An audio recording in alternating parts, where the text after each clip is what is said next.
Back to my YouTube channel. Today I have a Fleetwood 93 TW. You thread this machine, you go from your spool, which you have two things back here you can sit it on.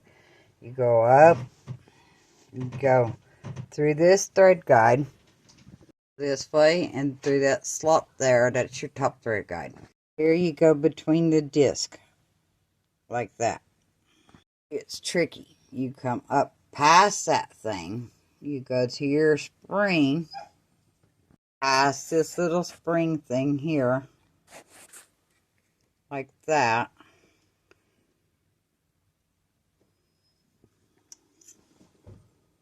Go past this thing here.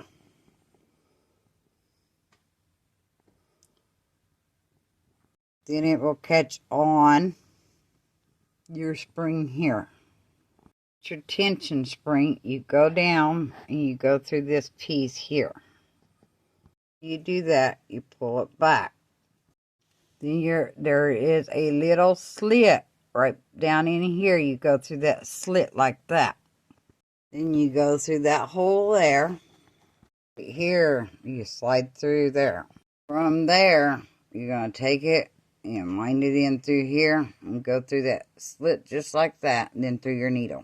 More videos coming up on this machine, so stay tuned and check out my other videos.